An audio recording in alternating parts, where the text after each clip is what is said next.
ألم تر إلى الذي حاج إبراهيم في ربه أن آتاه الله الملك إذ قال إبراهيم ربي الذي يحيي ويميت قال أنا أحيي وأميت قال إبراهيم فإن الله يأتي بالشمس من المشرق فأت بها من المغرب فبهت الذي كفر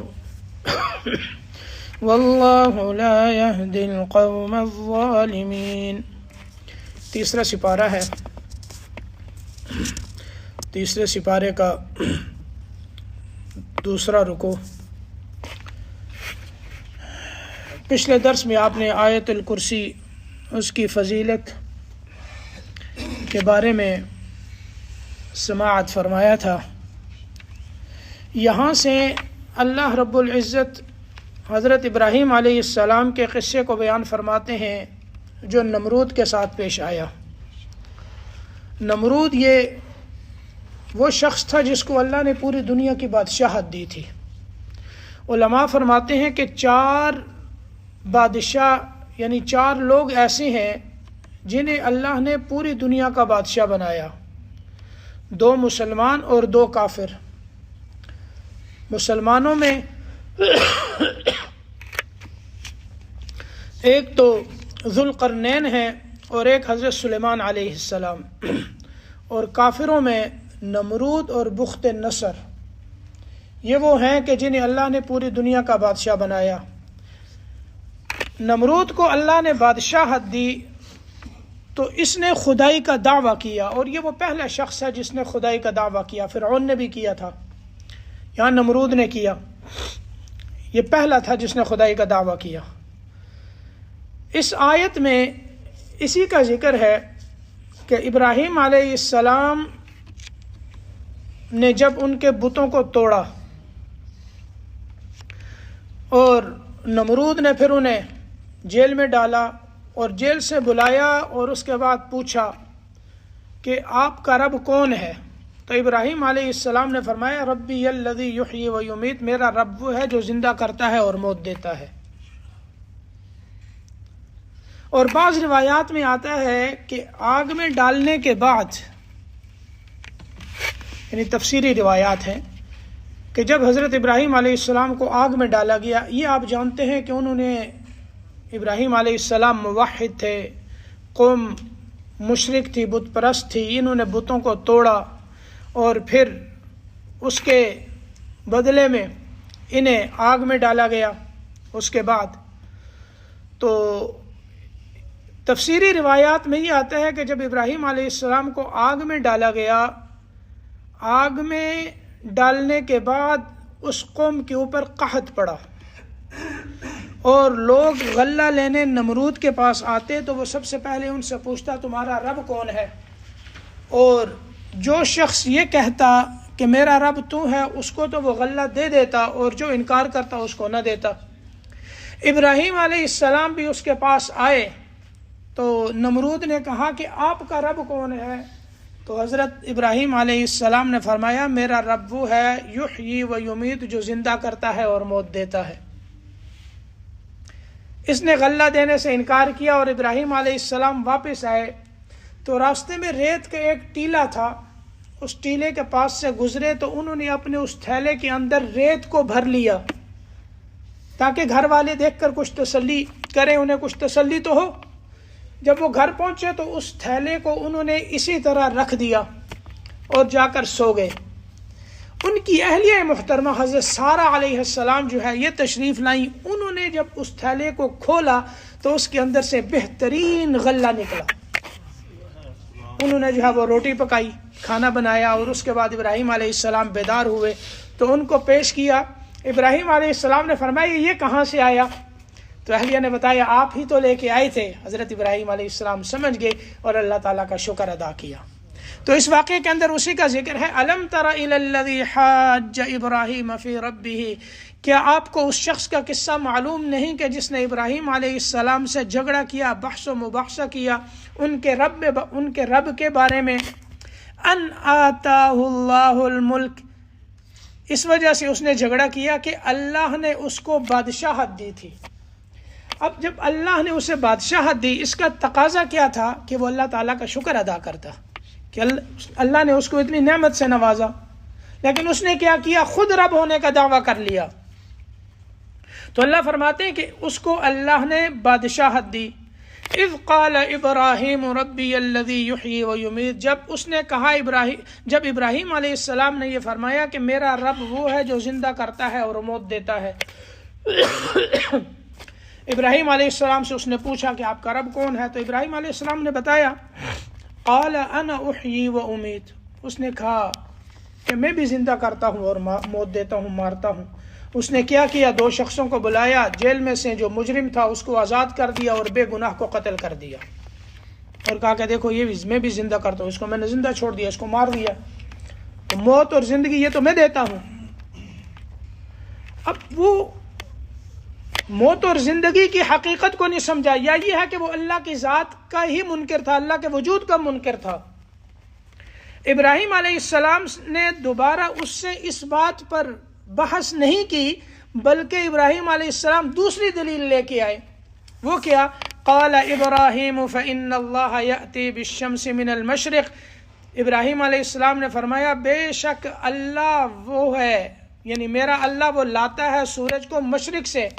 میرا اللہ وہ ہے جو سورج کو مشرق سے نکالتا ہے. روزانہ جو سورج مشرق سے نکلتا ہے اللہ نکالتے ہیں.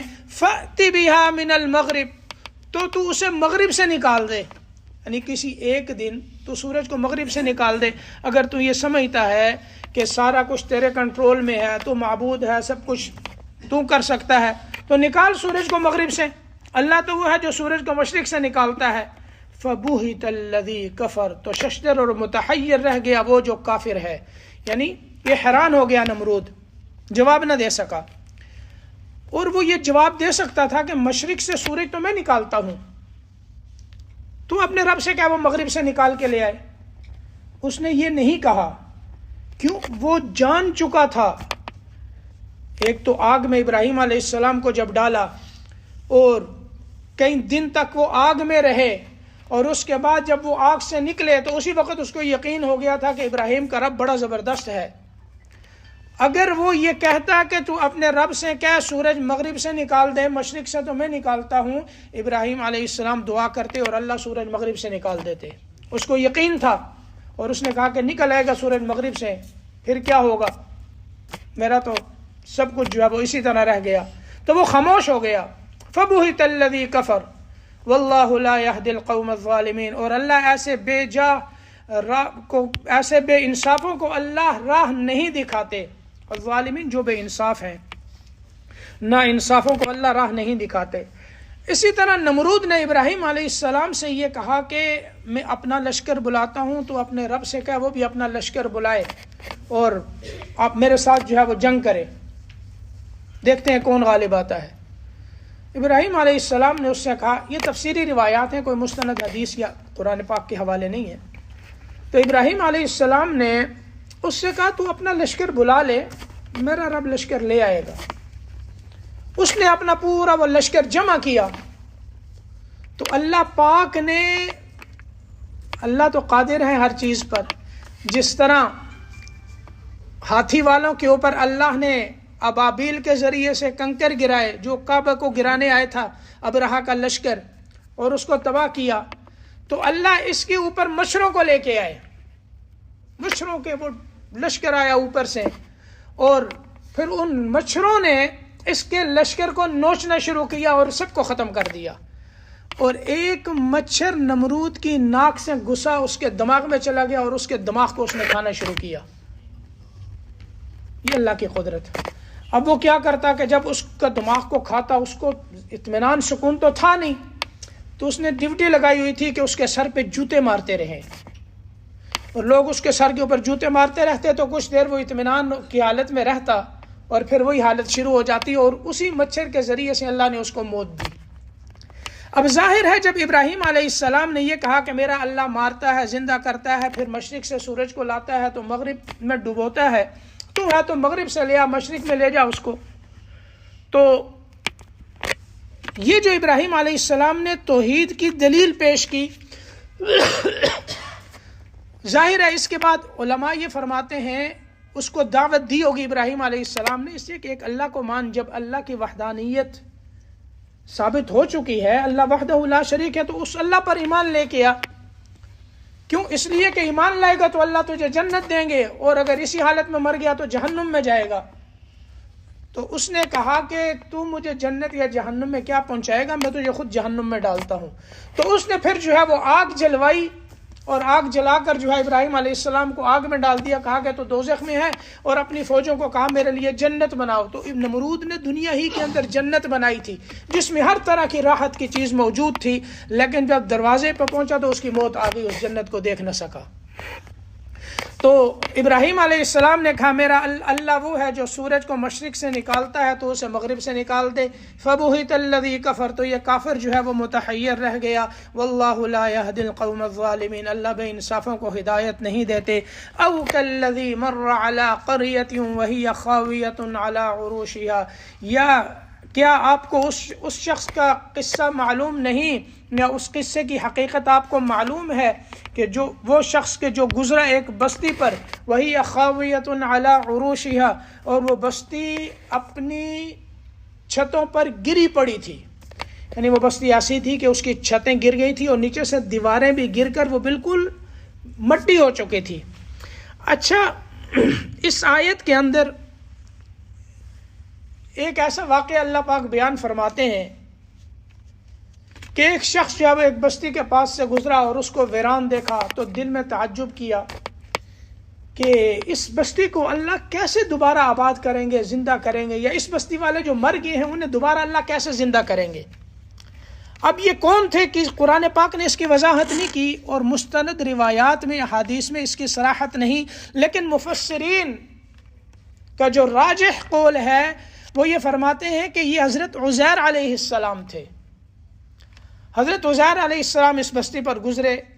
بخت نصر جو ہے یہ بادشاہ تھا، اور اس نے اسرائیلیوں پر حملہ کیا قدس کے اندر، اور بیت المقدس کو اس نے بالکل خراب کر دیا اور ان کو ختم کیا اور کسی کو قید کر کر لے گیا۔ تو اس میں حضرت عزیر علیہ السلام، حضرت دانیال علیہ السلام اور حضرت داؤد علیہ السلام کی کچھ نسل باقی تھی، ان کو بھی بخت نصر نے قید کیا اور بابل میں لے گیا۔ تو وہاں جو ہے اس کا تخت تھا، بابل میں لے گیا، پوری دنیا پر اس کی حکومت تھی۔ اب یہ بستی اس نے جو ہے اس طرح ویران کر دی۔ حضرت عزیر علیہ السلام کچھ عرصے کے بعد اس کی جیل سے رہا ہوئے، اپنے گدھے کو ساتھ لیا، اور پھر وہاں سے آئے تو دجلہ کے ساحل پر پہنچے، تو وہاں ایک بستی میں آئے تو دیکھا کہ یہاں تو آبادی نہیں، لیکن درختوں کے اوپر پھل بکثرت ہیں، تو انہوں نے وہاں سے کچھ پھل توڑے۔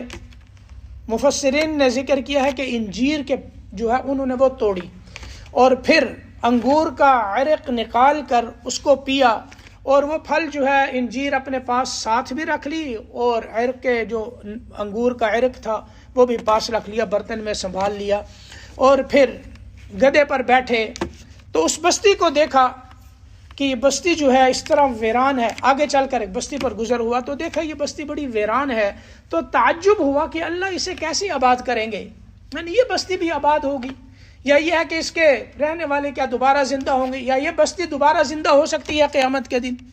یہ ایک تعجب ہوا اس کی ویرانگی کو دیکھ کر۔ قرآن کہتا ہے وَهِيَ خَاوِيَةٌ عَلَىٰ عُرُوشِهَا، یعنی بالکل ملیا میٹ ہو چکی تھی۔ آگے گئے تو ایک دیوار کے ساتھ انہوں نے سہارا لیا، اور سہارا لے کر وہاں کچھ آرام کرنے کے لیے لیٹ گئے، اور جس وقت یہ لیٹے تو چاشت کا وقت تھا، اسی حالت میں اللہ نے ان کی روح کو قبض کر لیا، اور 100 سال تک اسی حالت میں رہے۔ ان کا گدھا بھی وہاں تھا۔ اب 100 سال کے بعد اللہ نے انہیں اٹھایا تو وہ وقت مغرب سے کچھ پہلے کا تھا۔ اللہ نے ان سے پوچھا کہ یہاں کتنے عرصہ تک تم ٹھہرے رہے ہو؟ انہوں نے دیکھا سورج کو تو کہنے لگے اچھا جب میں لیٹا تھا تو سورج چڑھا ہوا تھا، ابھی تو غروب نہیں ہوا۔ کہنے لگے 1 دن،